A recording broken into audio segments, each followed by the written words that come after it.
እዚሁ እንደሚሞቱ እንጂ እንደሌሎች መሪዎች በኢሮፕ ውስጥ ላይ ይፈጣሉ ብዬ እምነት የለኝም። እግዚአብሔር ምስክሬ ይሁን። የሊቀመንበሩ የኩብለላ እውነታ ከተለያየ አቅጣጫ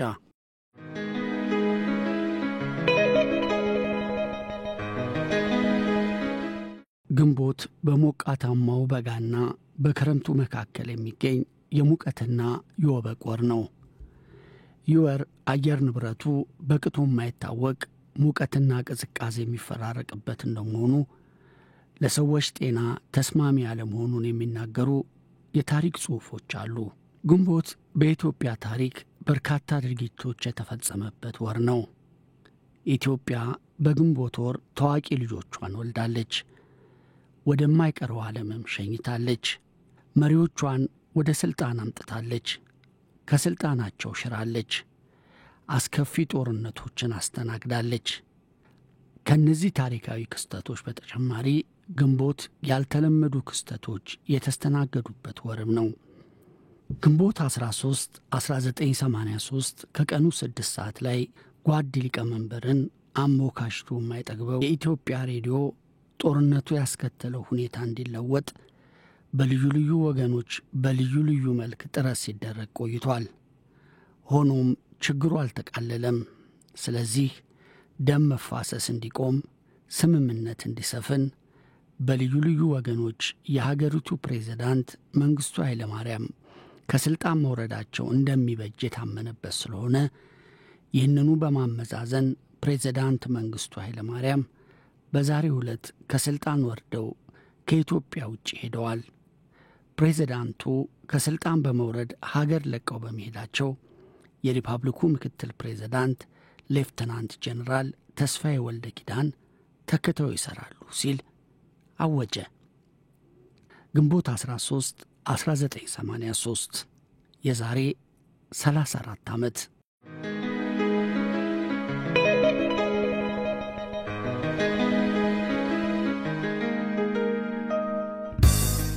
ሌተና ኮሎኔል መንግስቱ የተቀሰቀሰውን የካቲት 66 ህዝባዊ አመጽ በአዝጋሚ መፈንቅለ መንግስት እጁ ያደረገው ወታደራዊ ጁንታ ደርግ ሊቀመንበር ነበሩ። የኢሰፓ ዋና ጸሐፊ፣ የጦር ኃይሎች ጠቅላይ አዛዥ፣ የሂድሪ ፕሬዝዳንት በሚል በተደራራቢ ሹመቶች ራሳቸውን ሾመው ኖረዋል። ይሁንና አስተዳደራቸው ገና ከጅምሩ ግድያን መፍትሄ በማድረጉ ተቃዋሚዎች በዙ። መንግስታቸውን በመቃወም ተቃዋሚ ኃይሎች ጠመንጃ አንስተው ጥቃት ጀምረው ድል አገኙ። በ1983 ዓመተ ምህረት አጋማሽ ላይ ተቃዋሚው የኢህአዴግ ሰራዊትም ወደ አዲስ አበባ በአሸናፊነት ገሰገሰ። ተቃዋሚዎቻቸው እንደ ተጠጓቸው ያዩት ኮሎኔል መንግስቱ የምንሞተውም የምንኖረውም እዚሁ ሀገራችን ላይ ነው የሚለውን ንግግራቸውን ሰርዘው ግንባሬ እስኪበተን ድረስ ትግሌን እቀጥላለሁ ይሉ የነበሩት ቤተሰቦቻቸውን ይዘው ወደ ዚምባብዌ ገቡ። ከዚያ አንድ ቀን በፊት የዚምባብዌ የውጭ ጉዳይ ሚኒስቴር አዲስ አበባ ደርሰው ሲያነጋግሯቸው ታይተዋል። ወደ ኬንያ ለመሄድ አውሮፕላን እንዲዘጋጅላቸው ያደረጉት ወደ ብላቴን ማሰልጠኛ ገብተው ወታደራዊ ስልጠና በማድረግ ላይ የነበሩትን የዩኒቨርሲቲ ተማሪዎች እጎበኛለሁ በሚል ሰበብ ነበር።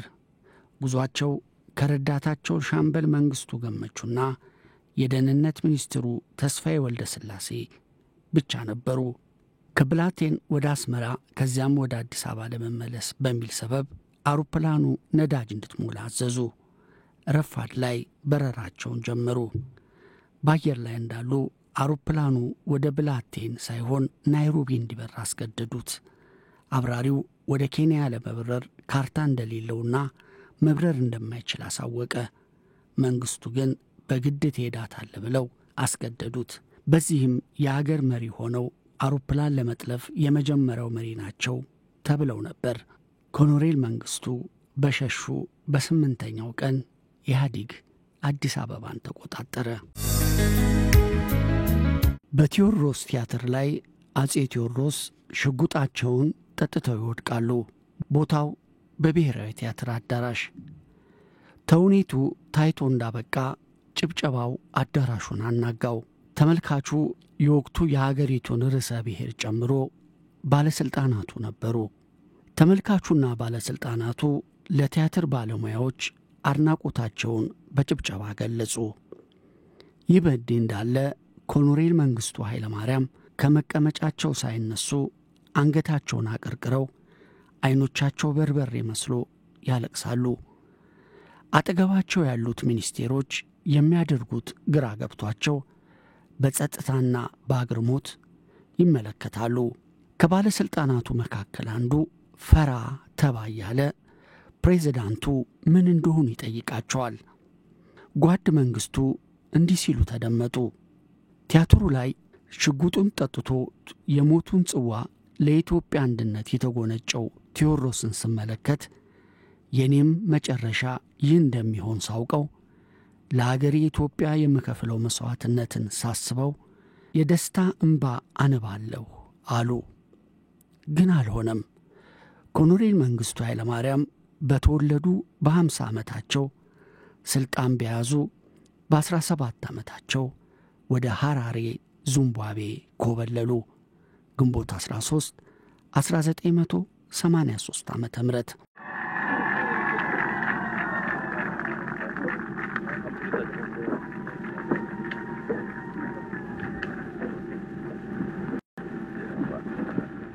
ስለዚህ እውነት ለመሆኑ እሳቸው ምን ይላሉ?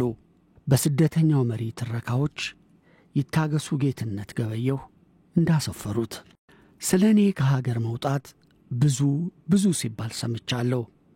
የኢትዮጵያ ሕዝብ ብዙ አውርቷል። በነገራችን ላይ እንዲህ ስላዝናለሁ። የምትሰሙት አብዛኛው ነገር ውሸት ነው። እውነቱ በጣም ጥቂት ብቻ ነው።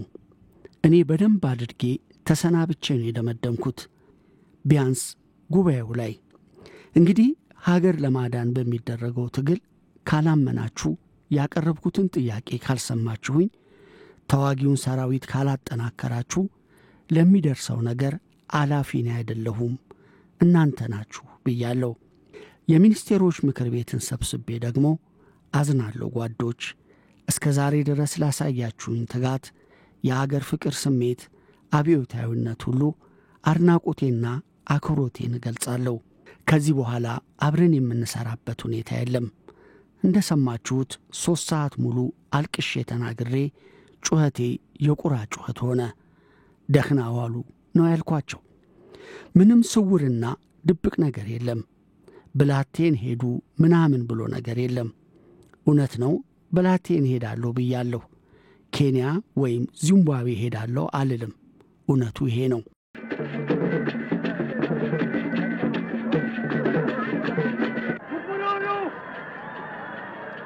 ከሸንጎ ስብሰባ አስቀድሞ በፍጹም በሕይወቴ ይህን የመሰለ ዓላማ አልነበረኝም። በፍጹም እንደዚህ ይታሰባልን ብዬ አላምንም ነበር። ነገር ግን እኔ እዚያ በቀመጥ ኑሮ 20 ዓመት በወህኒ እስር ቤት መበስበስ ነው ውጤቱ። ይህ ደግሞ ለኢትዮጵያ ሕዝብ የሚጠቅመው ነገር የለም። ደግሞም በወቅቱ ከነበረው አጠቃላይ ሁኔታ አንጻር ወያኔን የሚያቆም ነገር የለም። ሁሉን ነገር አውጥቼ አውርጄ እኔ አመራር ላይ ሆኜ ኤርትራ አትሄድም። እኔ እዚህ ቁጭ ብዬ ወያኔን አልጠብቅም።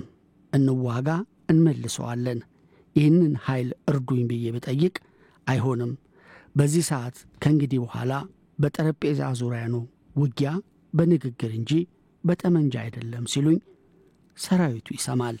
ሰራዊቱ መሳሪያውን ጥሎ ነው የተመለሰው።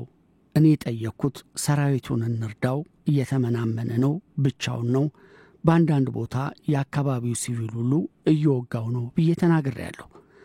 ስለ ሰራዊቱ አንድ ሰው የተናገረ የለም። እውነትም ሰራዊቱ ይህን ሁሉ ጊዜ ደክሟል፣ ደሙን አፍስሷል፣ ሕይወቱን ሰጥቷል ለሀገር ብሎ። ያ የለም። ከጠላቶቼ ጋር ቁጭ ብለን እንምከር ነው ያሉት። ሰራዊቱ እኔን ያንን ስል ሰምቷል፣ ይሰማም ነበር። እናም ሰራዊቱ ጥሎ ተመለሰ። ወያኔ ሰተት ብሎ ያለምንም ችግር ቤተ መንግሥት ገባ። ይህንን ቁጭ ብሎ በሚገባ ላጤ ነውና ምናልባት ውስጡን ለሚያውቀው አሳፋሪ ታሪክ ነው ብዬ ነው እማምነው። በቀጥታም ሆነ በተዘዋሪ መንገድ ያንን ስልጣን የማይመኝ የለም። ግን ስልጣን መያዝ ደግሞ ቀላል አይደለም። በሰራዊቱ አመኔታ ማግኘት ያስፈልጋል። በሥራው ልምድ ይጠይቃል። በየጊዜው ወቅታዊ ውሳኔ መስጠት ያስፈልጋል። ጦርነት ነው። ይሄ ዳንስ አይደለም፣ ሰርግ አይደለም፣ ጫውታ አይደለም። በሰው ሕይወት ነው የምንፈርድና የምናዝነው። ይህን ሁኔታ ነው እንቅልፋተን ለ17 ዓመት ያለፍነው። ያውቁታል። በሰው እጅ ምን ያምራል እንደሚባለው እኔ ላይ በነበረ ጊዜ እንደዚህ ቢሆን ኖሮ ባይሆን ኖሮ የሚሉ ሁሉ በኋላ ላይ ሁሉም ነገር እጃቸው ላይ ሆነ። ኳሱም እግራቸው ስር ወደቀ። ብንጮህ ቀርቶ እኮ ቂጡን ብንወጋው እኮ የሚንቀሳቀሰው እኮ እየጠፋ ነው እኮ። እነ ጀነራል ተስፋዬ ገብረ ኪዳን ይህንን ጉዳይ ለሕዝብ ሲገልጹ ሸሸ ማለታቸው ለኔ ዱብዳ ነው። ተስፋዬ ደንግጧል። ጀነራል ተስፋዬ ሌላ ሰው አይደለም። ተጀምሮ እስኪጨረስ ከኔ ጋር ነው የኖረው። ያንን ውጊያ የተሳተፈ አንዱ ሰው እርሱ ነው። ተሰብስበው ምን ይበሉ? አሜሪካኖቹን ተማጽኗል። ወይድ ነው ያሉት። አልተቀበሉትም። የመንግስት ሰው ነው ያው ስለተሸነፈ ነው ብለው። አሜሪካዎቹ 100% ከገንጣዮች ጋር ቆመዋል። እንግሊዝ ሀገርም ሰብስበው እየዶለቱ ነበር። እናም ተስፋዬ አሜሪካዎች ያሉትን ነው መፈጸም ያለበት። ወንበዴው ጥቃቱን እንዲያቆም እነርሱ መሃል እንዲገቡ ጠይቆ ወጊ ዳሉት። እርሱም ሆነ ሌሎች የመሰላቸውን ተናግሯል። እኔም በእርሱ አልፈርድበትም። ይህንንም ተቀብለው ባስተጋቡ ጓዶቼም አልፈርድባቸውም። ኋላም ተስፋዬ ጣሊያን ኤምባሲ ገብቶ ሞቷል። 17 ዓመት እንደዚያ ውጣ ውረድ ውስጥ ሌትና ቀን እየደከምን ነበር የአቅማችንን ሀገር ከብተና ለማዳን የሞከርነው። በተወሰነ ደረጃ ሀገሪቱ ብዙ ጊዜ አስከብረናል። እንዲሁም ሙሉ በሙሉ ከወንበዴ ነፃ ልናደርጋት ዳር ደርሰን ነበር። ለዚያ የተከፈለው መስዋዕትነት ቀላል አልነበረም። የተሰጠው አመራር ቀላል አልነበረም። የወጣው ገንዘብና ሎጂስቲክ ቀላል አልነበረም። በአንድ ታዳጊ ሀገር ረዥም ብዙ የጠየቀ ብዙ መሳሪያ የተሰለፈበት ምናልባትም ከኮሪያ ጦርነት በመለስ የኛ ጦርነት ነበር። ይህንን ሁሉም ይቀበለዋል። በኋላ ሁሉም የመሰለውን ተናግሯል። ብዙዎች ግን ሳልነግራቸው ተደብቄ ሸሽቼ እንዳልወጣ ያውቃሉ። ምን ነው የኢትዮጵያ ሕዝባዊ ዲሞክራሲያዊ ሪፐብሊክ ሸንጎን ጉባኤ ሰብስቤ ያልተናገርኩም እንዴ? ከዚህ ሌላ ለማን ይነገራል? እነሱ ከረኛ እስከ ምሁር ተነስተው ሲያበቁ ለኩ ዓላማቸው ተሰልፈው ሲያበቁ ይሄን ያደርጋሉ። ንቀውናል፣ ደፍረውናል። ብታምኑም ባታምኑም በቁም ሞተናል። እውነታውስ ምንድነው? ከተለያየ አቅጣጫ እንዲህ ተብሎ ነበር። የሻሞላው ትውልድ ፋሲካ ሲደልል እንዲህ ብለዋል።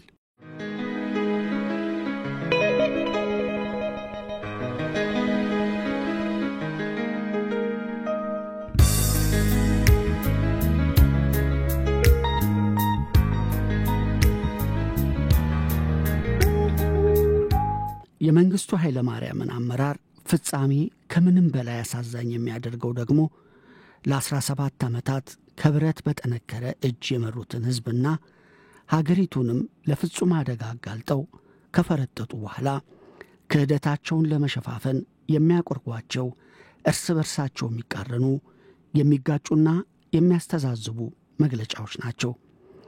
በዚህ መሰረት መንግስቱ ራሳቸውን በራሳቸው እንዴት እያጋለጡ እንደመጡ ለመረዳት ድራማውን ባጭሩም ቢሆን መዳሰሱ ጠቃሚ ነው ይላሉ ፋሲካ ሲደልል።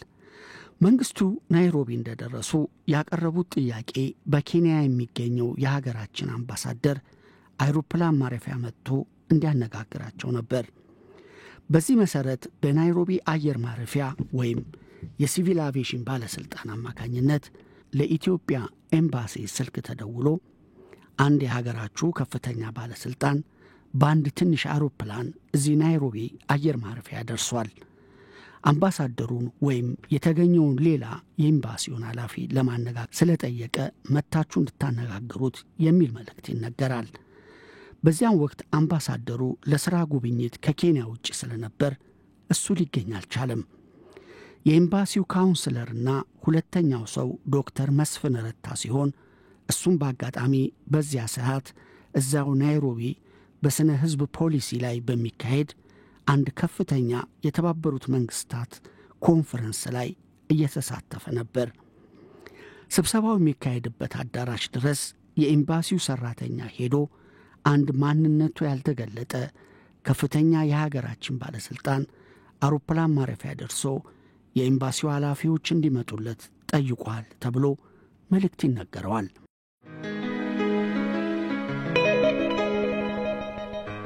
ከዶክተር መስፍን እንደተረዳሁት መልእክቱ እንደደረሰው የመጣው እንግዳ ማንነቱን አጣርታችሁ ስልክ ደውሉልኝ ብሎ እሱ ወደ ስብሰባው ተመልሶ ይገባል።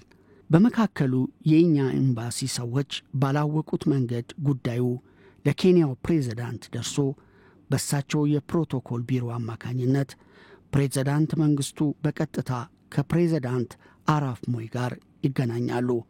መንግስቱ እንዴትና ለምን ናይሮቢ እንደሄዱ ስለምናውቅ ከአራፍ ሞይ ጋር አደረኩት የሚሉት ውይይት ስለ ጉዟቸው የፈጠሩት ድራማ የመጀመሪያው ትርኢት አድርገን እንውሰደው።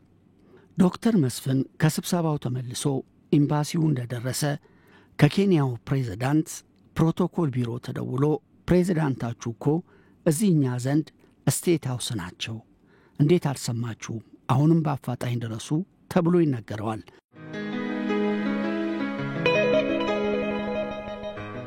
በዚህ ጊዜ ዶክተር መስፍን በተፈጠረው ሁኔታ በመናደድና በመደናገጥ በቀጥታ በወቅቱ የውጭ ጉዳይ ሚኒስቴር ምክትል ሚኒስትር ለነበረው ለአቶ ፍስሐ ይመር ስልክ ደውሎ እንዴት ነው ፕሬዝዳንቱ ሲመጡ በቅድሚያ የማይነገርም ብሎ በቁጣ ይጠይቃል። አቶ ፍስሐም በቀልድ መልክ የቀድሞውን ፕሬዝዳንት ማለት ነው ሲለው ዶክተር መስፍን ግራ ይጋባል። ፍስሐም ለዶክተር መስፍን የሁኔታውን አስጨናቂነት ተገንዝቦ ወዲያውኑ ከዚያ ቀልድ መሰል አባባል ወጥቶ በአገሪቱ ስለተፈጠረው አዲስ ክስተት በዝርዝር ያስረዳል።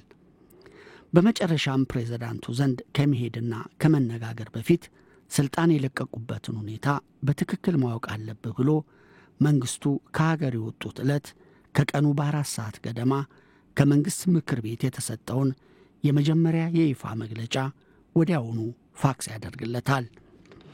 ዶክተር መስፍን መንግስቱ ኃይለማርያምን ለማነጋገር ወደ ኬንያው ቤተ መንግስት ያመራው በዚህ መልክ በሀገሪቱ ስለተፈጠረው አዲስ ሁኔታ ተረድቶና በሚያስፈልግ መረጃ ታጥቆ ነበር። እንዳገኛቸውም ሰላምታ ከተለዋወጡ በኋላ ከሀገር ቤት የደረሰውን መረጃ ይገልጽላቸዋል። የፋክስ መልእክቱንም ያስነብባቸዋል።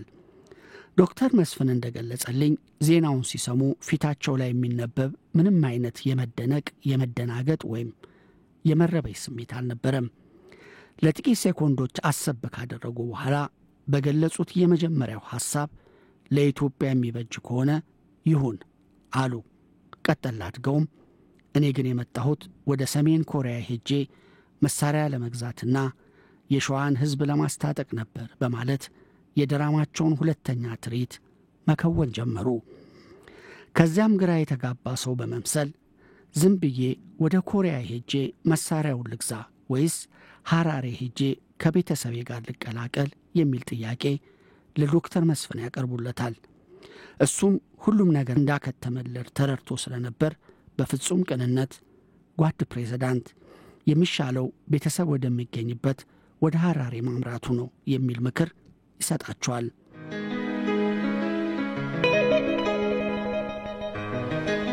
ቀድሞውንም ለማስመሰል የቀረበ ጥያቄ ስለነበር መንግስቱ ምክሩን ለመቀበል ምንም ጊዜ አልወሰደባቸውም።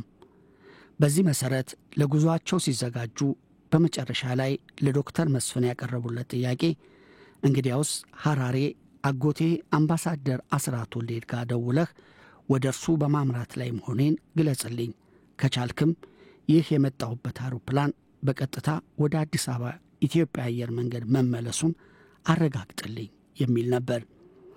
በዚሁ ከዶክተር መስፍን ጋር እዚያው ኬንያ ቤተ መንግስት ተሰነባብተው መንግስቱ በፕሬዝዳንት አራፍ ሞይ ፕሮቶኮል ኃላፊዎችና ጠባቂዎች ታጅበው በክብር ወደ ናይሮቢ አየር ማረፊያ አመሩ። ያን ጊዜ የነበሩበትን ሁኔታ ኮሎኔል መንግስቱ ኃይለማርያም እንደዚህ ይገልጹታል። የዛን ጊዜ በነበርኩበት ሁኔታ አዝኛለሁ። ራሴ ዞሮ ነበር። ሁሉን ነገር ለኢትዮጵያ ሕዝብ ነው ያደረግነው። አንድም ነገር በግሌ ለኔ እንደ ጓድ ለኛ ብለን አልደከምንም። ብዙዎች ጓደኞቼ ሀገርን በተመለከተ ያለን አቋም ተመሳሳይ ነበር። ምናልባት አንዳንዶች ሰዎች ናቸውና አንድ ቤት ሰርተው አንድ መኪና ገዝተው ወይም ልጆቻቸውን ለትምህርት ወደ ውጭ ልከው ሊሆን ይችላል እንጂ እንደ ቀድሞ በዝባዦች መሳፍንትና መኳንንት ወይም በሌላው ዓለም እንደምናየው አይሰርቁም።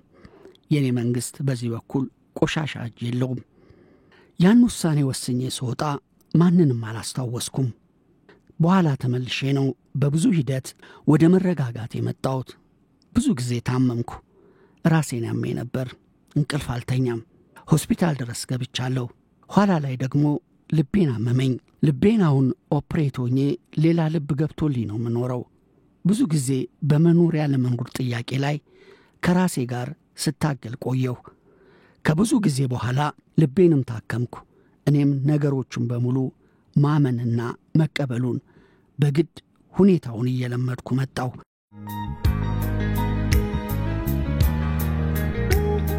ከሀገር ስወጣ ምንንም ለማሰብና ለመሰላሰል ያን ጊዜ የነበርኩበት ሁኔታ አይፈቅድም። በኋላ ላይ ትንሽ ተረጋግቼ ተመልሼ ብዙ አሰብኩትና እንዴ ምንድን ነው? ሀገር ለማጣት የመጀመሪያው ሰው አይደለሁም። የመጀመሪያው ሰው አይደለሁም።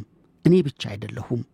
የፖለቲካ ውድቀት ያጋጠመኝ አቅም በፈቀደ ታሪክ ባደላና ህዝቡ በተባበረኝ ጊዜ የሚቻለኝን ለሀገሬ በቅንነት አድርጌያለሁ።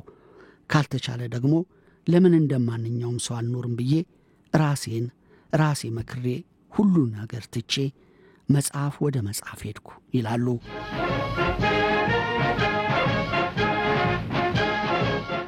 ኮሎኔል መንግስቱ ሐራሬ ከገቡ በኋላ በቃለ መጠይቅም ሆነ በሌላ መንገድ ከሀገር እንዴት እንደወጡ ለመግለጽ እድል ባገኙባቸው አጋጣሚዎች ሁሉ እርድ ትክን ያለው ሰው ገጸ ባህሪ ተላብሰው እኔ ለሀገሬ መሳሪያ ለመግዛት ስባዝን የሥራ ጓደኞቼ በስልጣን ጥማት ተነስተው ጉድ ሰሩኝ በማለት ያዞንባ በማንባትና ለፈጠራ ድራማቸው አማኞችና አራጋቢዎች ለማፍራት በጣም ደክመዋል ይላሉ ፋሲካ ሲደልል። መንግስቱ ኃይለማርያም የፈጠራ ድራማቸው መከወን የፈለጉት ከሀገር የወጡበት ምስጢራዊ ሁኔታ ለዘላለም ተደብቆ ይኖራል በሚል ግምት ላይ የተመሰረተ ይመስለኛል ይላሉ። በተረፈ ከሀገር የወጡበት ሁኔታ በብዙ መንግስታት ግለሰቦች የሚታወቅ መሆኑን በሚገባ ያውቁታል። ይህንን በፊት ለፊት ውይይት ባይቀበሉትም በልቦናቸው ግን ሊክዱት አይችሉም። በጣም የሚያስደንቀውና የሚያስገርመው እስከ ዛሬም ድረስ በፈጠራ ድርሰታቸው መቀጠላቸው ነው። ድርጊታቸው የራሳቸውን ማንነት ከማጋለጥ ውጪ ፋይዳ እንደማይኖረው ሊገነዘቡ አለመቻላቸው ባሰብኩት ቁጥር በአንድ ወቅት አምኖ እንደተከተላቸው ሰው በጣም ያሳፍረኛል። ከፍተኛ የህሊና ጸጸትም ያሳድርብኛል። መንግስቱ ኃይለማርያም ራሳቸውን ለመደለል ካልፈለጉ በስተቀር ከሀገር እንዲወጡ እድሉን ያመቻቸላቸው ዋስትናውን የሰጣቸውና የጉዳዩ ዋነኛ ተጠሪ የአሜሪካ መንግስት መሆኑን በሚገባ ያውቃሉ። ይህ በአሜሪካ መንግስትና በእሳቸው መካከል የተደረሰበት መግባባት መረጃ በቀጥታ በራሱ በአሜሪካ መንግስትም ሆነ ከእርሱም ቁጥጥር ውጪ በተለያየ መንገድ ሾልኮ ሊወጣ እንደሚችል መገመት የሚያዳግታቸው አይደሉም።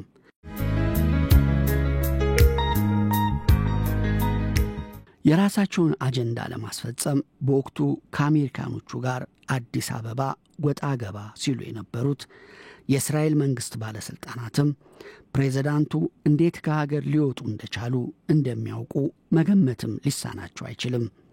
አሜሪካኖቹ በሌሎች ጉዳዮች እንደሚያደርጉት ሁሉ ስለሳቸው ማወጣት ለዋና ዋናዎቹ የአውሮፓ መንግስታት መግለጻቸው እንደማይቀርም ለረጅም ጊዜ እንደ ሀገር መሪ ከነበራቸው ተሞክሮ መንግስቱ ሊገምቱት አይችሉም ማለትም ይከብዳል። እንዲሁም ለዋናዎቹ የሽምቅ ተዋጊዎች መሪዎች ጭምር ሳያሳውቋቸው እንደማይቀሩ መገመት ቢያንስ መጠርጠርም ይጠበቅባቸዋል።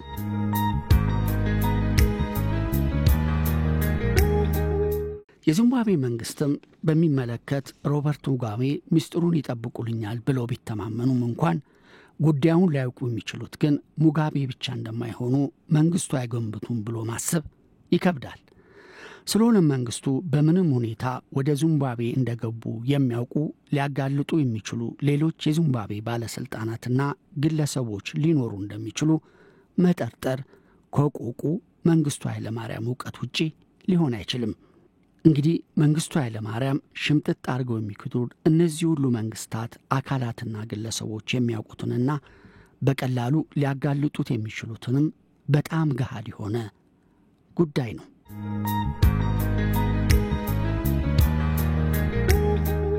ከመንግስቱ ከሀገር መውጣት በስተጀርባ የተደረገው የፖለቲካ ዱለታ ለአንዴና ለመጨረሻ ጊዜ ገሃድ ያደርጉታል። አሜሪካ ጉዳዩን በሚስጥር ይዛ መቆየት እንደማትችል ግልጽ ነው። በዚህ መሰረት የአሜሪካ መንግስትም ፕሬዝዳንት መንግስቱን ከኢትዮጵያ እንዲወጡ በማድረግ ረገድ የተጫወተውን ሚና ይፋ ማድረግ ተገዶ ነበር።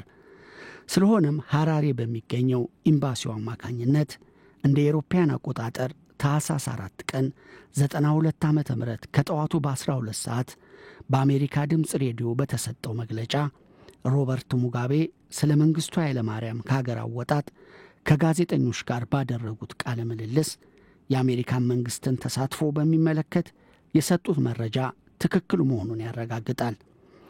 በዚያው ዕለት የቢቢሲ ሬዲዮ አፍሪካ ኔትወርክ በተሰኘው የማለዳ ፕሮግራሙ በአሜሪካ ድምፅ ሬዲዮ የተገለጸውን ዜና ከመድገሙም በላይ ውሳኔው የተደረገው በአሜሪካ የውጭ ጉዳይ ሚኒስቴር የአፍሪካ ጉዳዮች ረዳት ሴክሬታሪ በነበሩት በህርማን ኮሆን አማካኝነት መሆኑንና ምክንያቱም በወቅቱ በአገሪቱ ውስጥ ይካሄድ የነበረው ጦርነት ዋናው ከተማ አዲስ አበባ ቢደርስ ሊያስከትል ይችል የነበረውን የህዝብ እልቂትና የንብረት ውድመት ለማዳን እንደነበር በማከል አብራርቷል።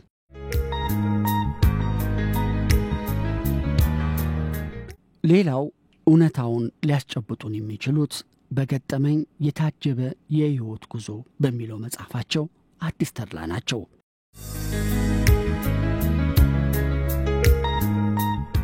በዕለቱ ጠዋት 3 ሰዓት ላይ ይላሉ እኔና ጀነራል ተስፋዬ ደርግ ጽፈት ቤት ዘመቻ ቢሮ ያለን የፕሬዝዳንቱ ረዳት ሻምበል መንግስቱ ገመቹ እኛ ዘንድ መጥቶ ፕሬዝዳንቱ እንደማይመለሱና በሀገሪቱ ያለው ደም መፋሰስ ለማቆም እኔ ብሄድ ይሻላል በማለት ሀገር ለቀው መሄዳቸውን አብረን እንሂድ ቢሉኝ እኔ አልፈልግም ብዬ ቀረሁኝ በማለት ገለጸልኝ ይላሉ።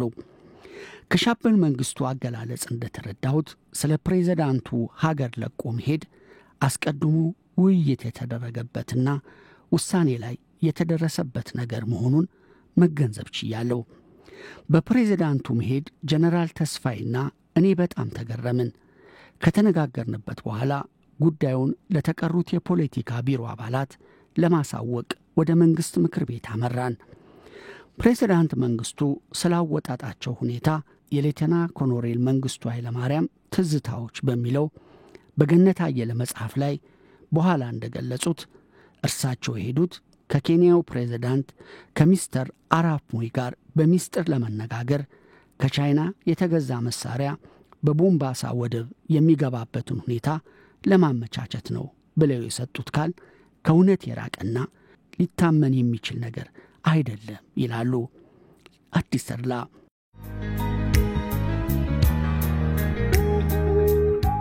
ከኬንያው ፕሬዝዳንት ጋር በሚስጥር ለመነጋገር ነው የሄድኩት የሚለው እንኳን ብንቀበል ከመቼ ወዲህ ነው የሀገር መሪ ከውጭ የተገዛ መሳሪያ ለመረከብ የሚሄደው? ጉዳዩ የሚመለከተው ሰው የት ሄደ? የመሳሪያው ችግር መቼ ነበር? መከላከያስ ስለ መሳሪያው ግዢ ለምን አልተነገረውም? የሚሉና ሌሎች በርካታ ጥያቄዎችን ማንሳትና መመለስ ያስፈልጋል ይላሉ።